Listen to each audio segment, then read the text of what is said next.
नमस्कार दोस्तों, आप सभी का एक बार फिर से स्वागत है फैक्चुअल तरुण यूट्यूब चैनल में। दोस्तों आज हम बात करने वाले हैं WPL के मैच नंबर 20 की, जो कि खेला जाएगा गुजरात जायंट वुमेन और दिल्ली कैपिटल वुमेन्स के बीच में। दोस्तों WPL के लीग मैचेस का ये लास्ट मुकाबला है और एक तरह से देखा जाए तो ये डेड रबर मैच है, क्योंकि जो 3 क्वालिफायर्स हमें मिलने थे वो ऑलरेडी मिल चुके हैं, दिल्ली, मुंबई और आरसीबी।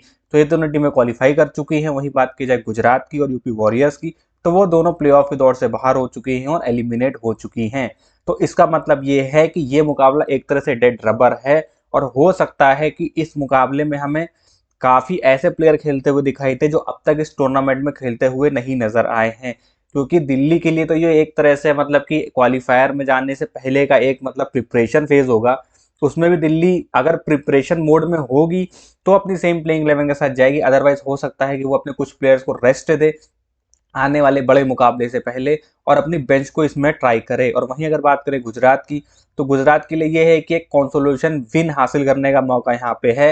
एक अच्छे नोट पे अपने जो WPL का इस साल का सफर है उसको खत्म करना चाहेगी गुजरात, जिसके चलते मुझे लगता है कि वो मे भी हो सकता है अपनी फुल स्ट्रेंथ के साथ जाए, या हो सकता है वो उन खिलाड़ियों को मौका देते जिनको शायद पूरे टूर्नामेंट में मौका नहीं मिला हुआ है। तो बहरहाल ये सब तो हमें टॉस के टाइम पे ही पता चलेगा, बट फिलहाल हम अपना एनालिसिस करेंगे। और ये मुकाबला ना आप लोगों के लिए एक जैकपॉट मुकाबला है, क्योंकि यहाँ पे जीतने के अपॉर्चुनिटी आपके लिए बहुत ज्यादा है। क्योंकि देखिए जो गुजरात की टीम है ना, वो मतलब कि अपने टॉप 3 पे डिपेंड करती है। अगर उनका टॉप 3 फायर कर गया तो गुजरात की टीम मैच जीतती है और अच्छे बड़े बड़े टारगेट लगाती है। बट अगर उनका टॉप 3 फ्लॉप हो जाता है, टॉप 3, तो गुजरात कुछ खास कर नहीं पाती। मैं बैटिंग की बात कर रहा हूँ उसमें। तो हमें ये फोकस करके चलना है कि टॉप 3 को मतलब तवज्जो देनी है, प्लस दिल्ली की बॉलिंग में थोड़ा ज्यादा फोकस करना है। क्योंकि देखिए बात ये है ना, अगर आप स्मॉल लीग खेल रहे हो तो आप एक सेफ और बैलेंस टीम खेलोगे, बट जहां बात जेल की आती है ना, तो वहां में कुछ अलग अलग कॉम्बिनेशन ट्राई करने होंगे, जिनके बारे में मैं आपको आगे जरूर बताऊंगा। तो वीडियो तक बने रहें। और अगर अभी तक आपने हमारा चैनल सब्सक्राइब नहीं किया है तो हमारे चैनल को सब्सक्राइब कर दीजिए।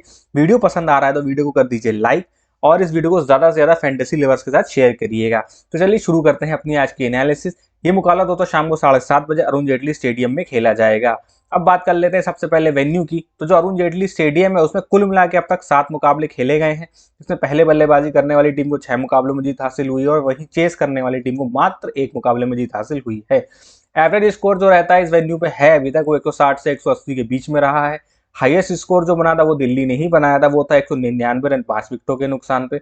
और लोएस्ट स्कोर यहाँ पे जो बना है वो बना है 91 रन 7 विकेटों के नुकसान पे। स्कोरिंग पैटर्न अगर आप देखोगे तो 150 से कम का स्कोर यहाँ पे एक बार बना है। वहीं 150 से 170 के बीच का स्कोर यहाँ पे 2 बार बना है, और 190 प्लस का स्कोर यहाँ पे 3 बार ऑलरेडी बन चुका है। दोस्तों इस स्टैट में जो अभी आरसीबी और एमआई के बीच में कल मुकाबला हुआ था वो इंक्लूडेड नहीं है। अगर वो इंक्लूडेड होता तो यहाँ पे टोटल मैचेस 8 हो जाते। बैटिंग फर्स्ट करने वाली टीम यहाँ चेस करने वाली टीम यहाँ पे 2 मुकाबले जीत चुकी होती, और बिलो 150 से कम का स्कोर यहाँ पे 2 बार हो गया होता। बट वो अभी डाटा हमने इंक्लूड नहीं किया है, क्योंकि वो एक तरह से ना कुछ ज्यादा इम्पैक्ट डालेगा नहीं आज के इस एनालिसिस पे, इसलिए हमने उस डाटा को इंक्लूड इसमें नहीं किया है। आगे बढ़ते हैं और बात कर लेते हैं हम पिच रिपोर्ट की। तो अरुण जेटली स्टेडियम की पिच जो है ना वो बेहतरीन बैटिंग विकेट है। जो भी टीम यहाँ पे टॉस जीत रही है वो पहले बल्लेबाजी कर रही है, सामने वाली टीम को प्रेशर मिला रही है और मैच जीत के जा रही है। क्योंकि सेकेंड इनिंग में विकेट थोड़ा सा स्लो होता हुआ नजर आया है, क्योंकि हालांकि इस वेन्यू पे 3 पिचेस इस्तेमाल किए जा रहे हैं, और 3 के तीनों का यही सिनेरियो रहा है कि पहले बैटिंग करने वाली टीम को ज्यादा मदद मिली है बजाय चेस करने वाली टीम के। और सेकेंड इनिंग में यहाँ पे स्पिनर्स को थोड़ी सी मदद मिलती हुई हमको ज्यादा नजर आ रही है फास्ट बॉलर्स के मुकाबले। तो इस हिसाब से ये तो पिच रिपोर्ट में पता चलेगा कि कौन सी पिच आज यूज होगी, यूज पिच यूज होगी या कम यूज पिच यूज होगी। तो उसके हिसाब से हम अपने प्लेइंग कॉम्बिनेशन में थोड़े बहुत चेंजेस करेंगे। तो पिच रिपोर्ट पे हमारा फोकस रहेगा, और वो पिच रिपोर्ट आपको हमारे टेलीग्राम चैनल पे मिल जाएगी। अगर आपने टेलीग्राम चैनल ज्वाइन नहीं किया तो जल्दी से जाइए ज्वाइन कर लीजिए, लिंक आपको डिस्क्रिप्शन में मिल जाएगा और पिन कॉमेंट्स में भी मिल जाएगा।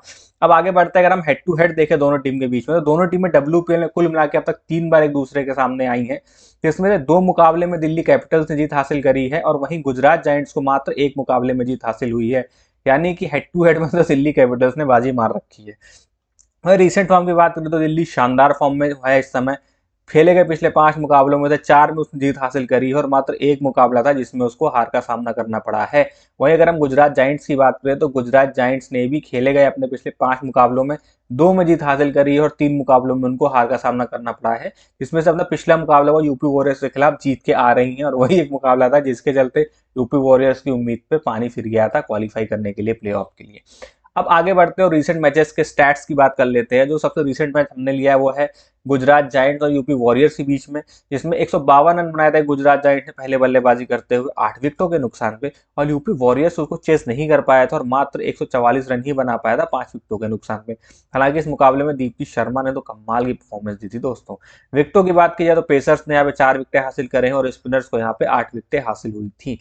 अगला जो मुकाबला है वो खेला गया था दिल्ली कैपिटल वुमेन्स और रॉयल चैलेंजर्स बेंगलोर वुमेन्स के बीच में, जिसे दिल्ली कैपिटल वुमेन्स ने पहले बल्लेबाजी करते हुए 181 रन बनाए थे 5 विकेटों के नुकसान पे, और उस टारगेट को लगभग आरसीबी ने चेस कर लिया था। उन्होंने 180 रन बनाए थे 7 विकेटों के नुकसान पे, पर अनफॉर्चुनेटली एक रन से वो ये मैच हार गए थे।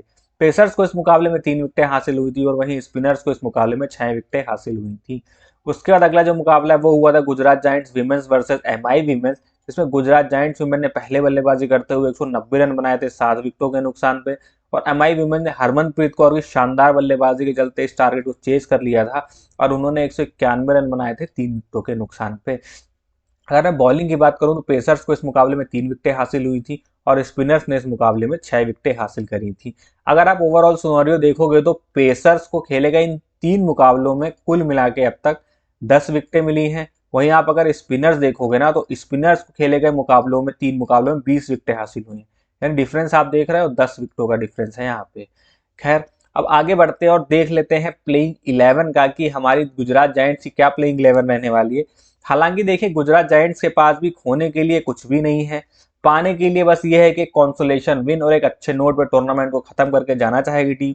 तो इस वजह से शायद वो अपनी प्लेइंग 11 में चेंज ना करे, बट इस लिहाज से भी देख सकती है टीम की यार कुछ प्लेयर्स को मौका नहीं मिला अपनी काबिलियत दिखाने का, तो हो सकता है कि लास्ट मुकाबला है और जीत के भी उन्हें कुछ बड़ा फायदा तो होगा नहीं, तो हो सकता है वो अपने उन प्लेयर्स को ट्राई करें जो बेंच पे बैठे हैं जिन्हें अभी तक मौका नहीं मिला है। अगर वो परफॉर्म करते हैं तो उनकी परफॉर्मेंस के हिसाब से जो अगला आने वाला सीजन है उसमें गुजरात उनको यूज कर सकता है, उनकी कैपेबिलिटी को यूटिलाइज कर सकता है, जिसके चलते अगर चेंज करेगा तो इसी इरादे से करेगा, अदरवाइज आपको सेम प्लेइंग 11 खेलती हुई नजर आएगी। तो अगर मैं प्लेइंग 11 की बात करूं तो बेथ मूनी और लॉरा वोल्वार्ड आपको ओपनिंग करते हुए नजर आएंगे। 3 नंबर पे आपको फोब लिचफील्ड, फिर डायलन हेमलता, उसके बाद आएंगे एशले गार्डनर, फिर भारती फुलमाली, कैथरीन ब्राइस, शबनम शकील, तनुजा कंवर, मन्नत कश्यप और मेघना सिंह। तो ये आपको प्लेइंग 11 खेलती हुई नजर आएगी गुजरात की तरफ से। भैया बॉलिंग की बात करो तो गुजरात ज्यादा चेंजेस करता नहीं है, सेम बॉलिंग लाइनअप के साथ जाता है जिसमें आपको Ashleigh Gardner, Kathryn Bryce, Shabnam Shakil, Tanuja Kanwar, Mannat Kashyap और मेघना सिंह। तो गुजरात अपना यही 5 से 6 बॉलर ट्राई करता है, उसके अलावा ज्यादा एक्सपेरिमेंट करता नहीं है बाकी टीमों की तरह, जैसे मुंबई हो गई, दिल्ली हो गई, आरसीबी हो गई। तो गुजरात की तरफ से एक थोड़ा बॉलर्स लेना ना सेफ भी हो जाता है, क्योंकि हमें पता है कि ये बॉलर्स 3 से 4 ओवर डालेंगे ही डालेंगे, किसी को ओवर कटने वाले हैं नहीं। अब आगे बढ़ते हैं और आगे बढ़ के एक एक करके एनालिसिस कर लेते हैं। पहले हम गुजरात के प्लेयर्स का, सबसे पहले बात करें कैप्टन बेथमुनी की। तो भाई इस टीम की जान है, जब तक बेथमुनी के रन नहीं आ रहे थे टीम मैचेस कंटिन्यूअस हार रही थी, बट जब से बेथमुनी के बल्ले से रन आना शुरू हुए टीम ने शानदार फॉर्म पकड़ी और बड़े बड़े टारगेट बोर्ड पे लगाए हैं और चेस भी किए हैं। रिसेंट फॉर्म की बात करें तो 74 रन, 66 रन और 85 रन, 3 बैक टू बैक और शतकीय पारी आई हैं, तो इसलिए बेथमुनी कंफर्म पिक बनती हैं और सीवीसी की अच्छी ऑप्शन भी बनती हैं। और परमानेंट पिक की ऑलरेडी इसलिए बन जाती है क्योंकि 2 विकेट कीपिंग ऑप्शन है आपके पास, या तो तान्या भाटिया है या बेथमुनी है। और तान्या भाटिया तो ऐसे हैं कि उनकी बैटिंग ही नहीं आती, वो बॉलर से भी नीचे खेलने आती हैं, तो उनको लेना बहुत बड़ा रिस्क हो जाएगा, खासकर स्मॉल लीग में। जेल में आप चाहो तो उनको ड्रॉप करके उनको ले सकते हो, अदरवाइज बेथमुनी कंफर्म पिक बनती है एज अ विकेट कीपर भी, और सीवीसी की भी अच्छी ऑप्शन है, तो आप इनको डेफिनेटली लेके चल सकते हो। वहीं बात कर लॉरा वोल्वार्ड की, तो ये भी खतरनाक फॉर्म में है, खेले गए अपने पिछले 5 मुकाबलों में रिसेंट फॉर्म आप देख लो, 43 रन की पारी, फिर 13 रन, फिर 76 रन। स्टार्टिंग उतनी अच्छी नहीं थी, बट जब से इन्होंने भी फॉर्म पकड़ी है तो ये बड़े बड़े स्कोर दे रही हैं, तो आप इनको भी डेफिनेटली ट्राई करके चलिएगा। वहीं बात करें फोर्ब लिचफील्ड की, तो फोर्ब लिचफील्ड का फॉर्म बिल्कुल ही नहीं आया है इस टूर्नामेंट में। 4 run, 3 run, 18 run, 15 run, 35 run, 5 run, 7 run, लगभग इन्होंने सभी मुकाबले खेलने, बट बल्ले से परफॉर्मेंस नहीं आई है। तो आप चाहो तो इनको आज ड्रॉप करके चल सकते हो, बट अगर आज फोर्ब लिचफील्ड को आप लेते हो तो एज अ ट्रम्प प्लेयर ही अपनी टीम में शामिल करना, अदरवाइज इनको ड्रॉप करके चलना, क्योंकि सिलेक्शन परसेंटेज इनका काफी गिर चुका है, परफॉर्मेंस इनके बल्ले से आई नहीं है। हो सकता है जैसे पिछले मुकाबले में अलीसा पेरी ने कमाल ही कर दिया था, जहां बंदी टूर्नामेंट में बॉलिंग करा ही नहीं रही थी और कल ऐसी बॉलिंग कराई कि भाई बॉल से 6 विकेटें मार दी, बैट से रन बना दिए। तो उस तरह की परफॉर्मेंस अगर फोर्ब लिचफील्ड कर देती हैं तो और आपकी टीम में होती हैं तो बहुत बेनिफिट दे जाएंगे, अदरवाइज आप इनको ड्रॉप करके चल सकते हो। बात करें डायलन हेमलता की तो भाई ये भी ड्रॉप होती हुई ही नजर आ रही है, क्योंकि इनका रिसेंट फॉर्म उतना अच्छा है नहीं। अगर एक 74 रन की आप पारी छोड़ दो तो इस टूर्नामेंट में उनके कुछ खासे कोई रन आए नहीं हैं, तो आप इनको भी ड्रॉप करके चल सकते हो। रिसेंट फॉर्म उतना खास इनका है नहीं, 0 run, 74 run, 1 run, 2 run, 31 run और 3 रन। दोस्तों बात करें एशले गार्डनर की, हालांकि ये कंफर्म पिक है, आप इनको ड्रॉप करके नहीं चल सकते हो, बट जब से वेन्यू शिफ्ट हुआ है, दिल्ली में आई, उतना खास परफॉर्मेंस इनका आया नहीं है, खासकर की बैट से तो बिल्कुल भी नहीं। बॉलिंग से हालांकि आपको पॉइंट्स लगातार देती हुई जा रही है, रिसेंट फॉर्म इनका ठीक ठाक है, 15 run 1 wicket, 1 run 1 wicket, 0 run 2 wicket. But जिस फॉर्म में ये थी चिन्नास्वामी स्टेडियम में, वो फॉर्म इनकी दिल्ली में नजर नहीं आई है। लास्ट मैच है, हो सकता है खतरनाक फॉर्म में आ जाए, तो आप इनको डेफिनेटली अपनी टीम में रखिएगा, और चाहे तो आप सीवीसी भी ट्राई कर सकते हो।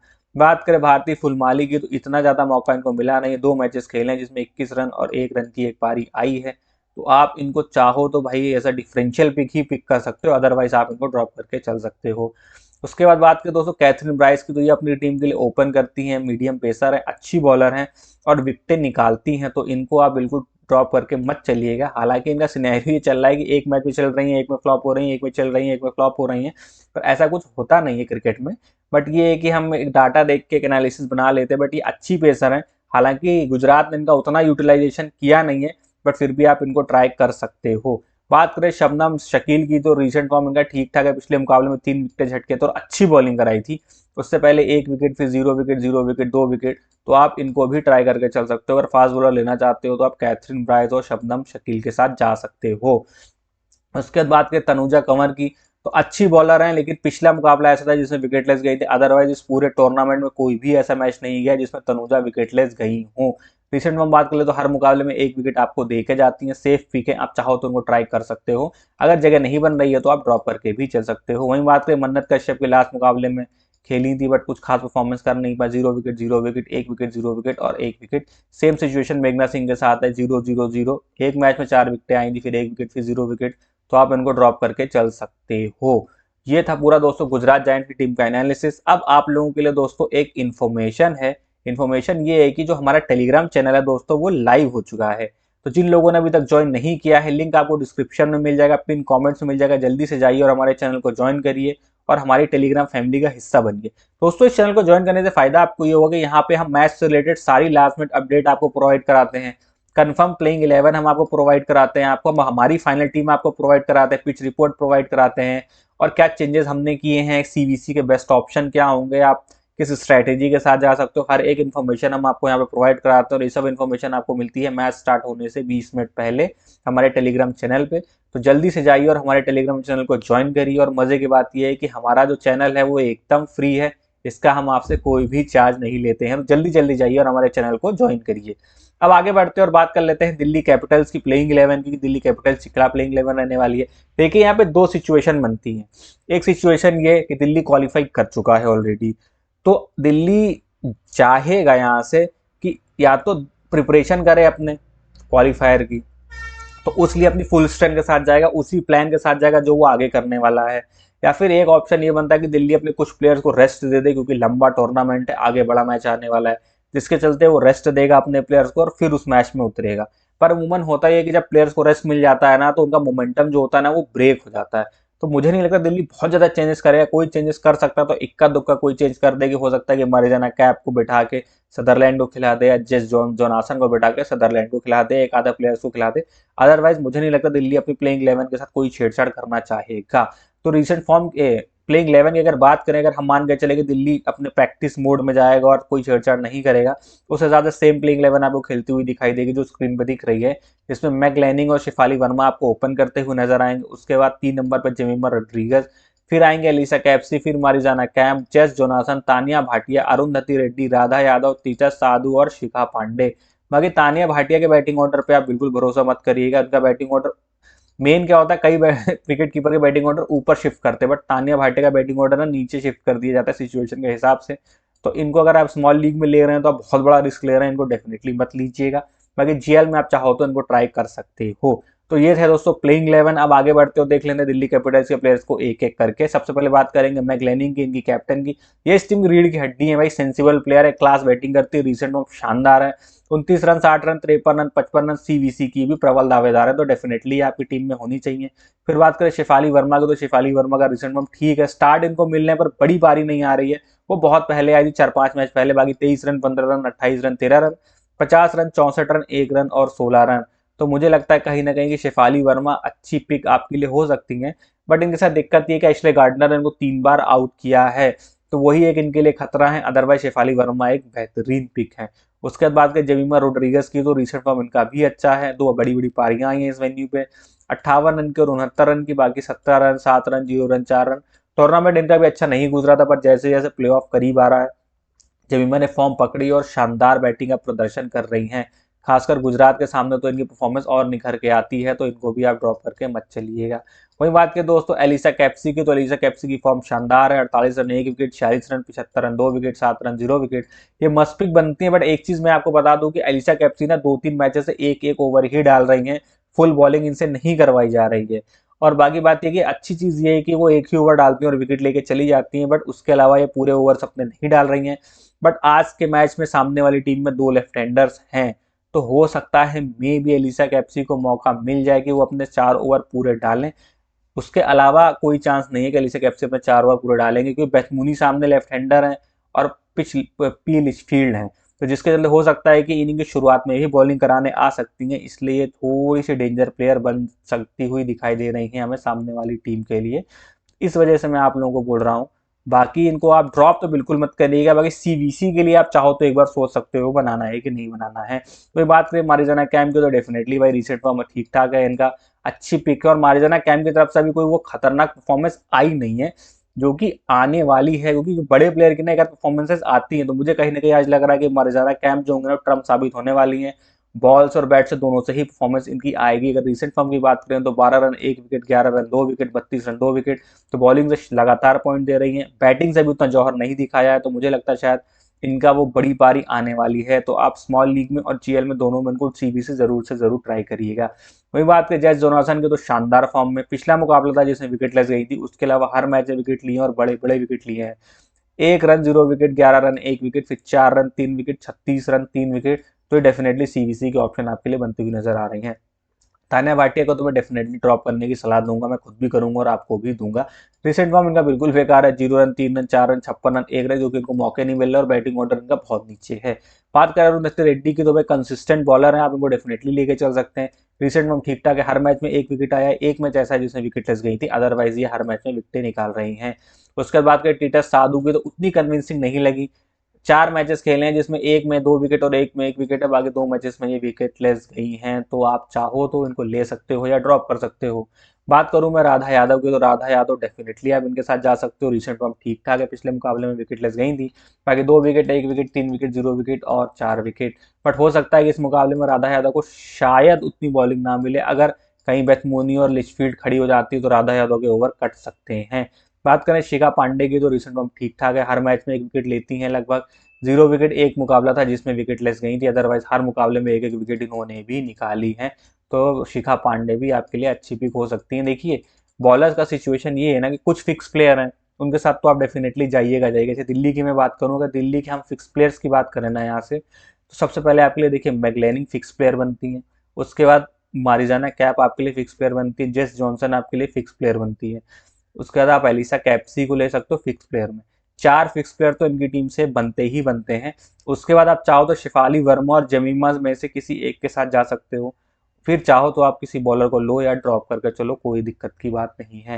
ये 4 प्लेयर डेफिनेटली फिक्स है। और वहीं अगर हम बात कर लेना गुजरात की, तो गुजरात के अगर आप फिक्स प्लेयर की बात करोगे तो देखो बेथ मुनी, लॉरा वुलवार्ड और आपके एशले गार्डनर, ये 3 आपके फिक्स प्लेयर हैं। इसके बाद आप किसी की भी प्लेयर के साथ जा सकते हो या ना जा सकते हो, या हो चाहो आप तो एशले गार्डनर और कैथरीन ब्राइस, इन दोनों में से किसी एक के साथ जा सकते हो। तो 1 2 और 3 फिक्स प्लेयर यहाँ से हो गए, 4 फिक्स प्लेयर वहां से हो गए, तो 7 फिक्स प्लेयर और 4 ट्रम्प प्लेयर, ऐसे या डिफरेंशियल पिक मान लो, आप इस स्ट्रेटेजी के साथ जा सकते हो इस मैच में। ये था दोस्तों पूरा प्लेयर्स का एनालिसिस। अब जरा बात कर लेते हैं हम ओवर्स की, कि लास्ट जो दोनों टीमों ने अपने मुकाबले खेले हैं उसमें उनकी बॉलिंग की क्या परफॉर्मेंस रही है, किसने कितने ओवर कराए हैं। सबसे पहले हम दोस्तों शुरुआत करेंगे गुजरात जायंट से। तो गुजरात की टीम में शबनम शकील और कैथरीन ब्राइस ने ओपन किया था। शबनम ने 4 ओवर डाले थे और 11 रन देके मात्र 3 विकेटें हासिल करी थी। बेहतरीन बॉलिंग परफॉर्मेंस था इनका। वहीं कैथरीन ब्राइस की मैं बात करूं तो उन्होंने भी 3 ओवर डाले थे, 26 रन मात्र दिए थे और 1 विकेट हासिल करी थी। फिर एशले गार्डनर की बात करें, 3 ओवर 30 रन और 1 विकेट इन्होंने हासिल करा था। तनुजा कंवर इकलौता ऐसा मैच हुआ है जिसमें विकेटलेस गई हैं। ओवर तो पूरे डालती 4 ओवर 28 रन, बट विकेटलेस गई थी इस मुकाबले में। मन्नत कश्यप उतनी फॉर्म में नजर आ नहीं रही है, 3 ओवर में 21 रन खाए थे और 1 भी विकेट नहीं लिया था।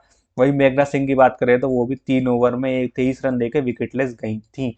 तो इनकी टीम से शबनम शकील अच्छी बॉलर है, कैथरीन ब्राइस अच्छी बॉलर है और एशले गार्डनर, आप इन 3 के साथ जा सकते हो डेफिनेटली।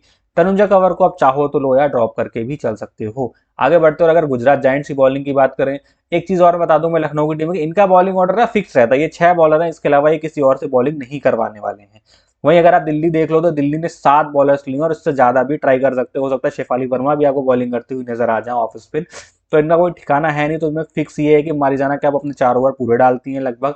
स्टार्ट करती हैं पारी की 4 ओवर में 30 रन देके 1 विकेट हासिल करी थी। एलिसा कैप्सी, मैंने बोला था ना रिसेंटली ओवर नहीं करा रही है, पिछले मुकाबले में भी 1 ओवर डाला, उससे पहले भी 1 ओवर डाला।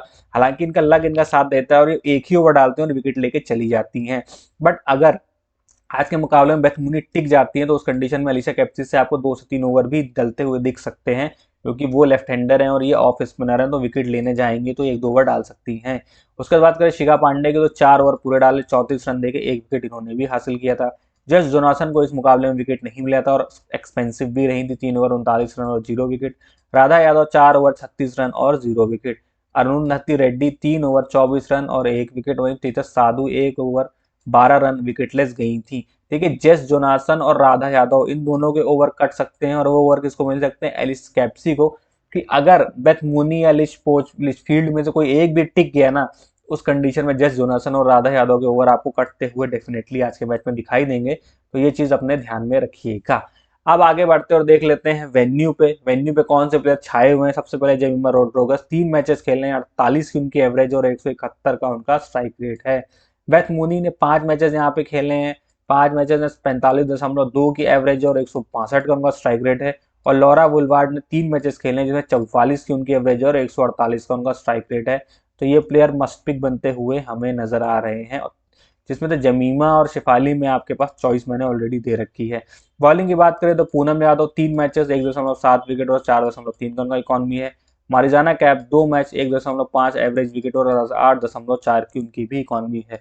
वहीं एशले गार्डनर ने 3 मैचेस में 1.3 एवरेज के हिसाब से विकेट लिए और 6.9 की उनकी भी इकॉनमी है। तो ये तीनों फिक्स बनते हैं, उसमें से मारिजाना कैप तो डेफिनेटली आपके लिए फिक्स पिक बनती है। एशले गार्डनर भी फिक्स पिक हैं, बाकी पूनम यादव के बारे में आप सोच सकते हो। तो ये था सारा एनालिसिस दोस्तों आप लोगों के सामने। अब बात करते हैं हम टीम की कि हमने क्या टीम बनाई है एनालिसिस के बाद। मैं आपको बता दूं कि एक डेमो टीम है स्मॉल लीग की, है फाइनल टीम नहीं है। फाइनल टीम आपको टेलीग्राम चैनल पे मिल जाएगी मैच स्टार्ट होने से 20 मिनट पहले। विकेट कीपिंग सेक्शन की बात करो तो उसमें हमने बेथ मुन्नी को लिया है, क्योंकि तानिया भाटिया से तो वे बेटर विकेट कीपर और वे बेटर बैट्समैन है और अपॉर्चुनिटी है क्योंकि टॉप ऑर्डर में बैटिंग करती हैं और फॉर्म भी इनका अच्छा है। बैट्समैन की बात करें तो मैग लैनिंग, लारा वोलवार्ड और शिफाली वर्मा को मैंने अपनी टीम में शामिल किया है। ऑलराउंडर सेक्शन में Jess Jonassen, Marizanne Kapp, Kathryn Bryce, Ashleigh Gardner और एलिसा कैप्सी। वहीं बॉलिंग की बात करें तो राधा यादव और शकील के साथ मैं गया हूं। हालांकि इस टीम में हम कुछ चेंजेस कर सकते हैं, हो सकता है कि हम शिफाली वर्मा को ड्रॉप कर दें या फिर हम राधा यादव को ड्रॉप करके किसी और के साथ चले जाएं। तो वो सारी इन्फॉर्मेशन आपको हमारे टेलीग्राम चैनल पर मिल जाएगी मैच स्टार्ट होने से 20 मिनट पहले। तो अगर अभी तक आपने ज्वाइन नहीं किया है तो लिंक आपको डिस्क्रिप्शन में मिल जाएगा, पिन कमेंट में मिल जाएगा, जल्दी से जाइए और हमारे चैनल को ज्वाइन कर लीजिए। बाकी फाइनल टीम भी मैं आपको टेलीग्राम चैनल पे ही प्रोवाइड करवा दूंगा। तो दोस्तों ये था आज का वीडियो। मैं उम्मीद करूंगा कि आपको हमारा आज का वीडियो पसंद आया होगा। अगर आपको हमारा आज का वीडियो पसंद आया है तो वीडियो को कर दीजिए लाइक, हमारे चैनल को कर दीजिए सब्सक्राइब और ज्यादा से ज्यादा फैंटेसी लवर्स के साथ शेयर करिएगा। तो दोस्तों आज के वीडियो में बस इतना ही, फिर मिलेंगे अगले वीडियो में, तब तक के लिए नमस्कार, जय हिंद, बाय बाय।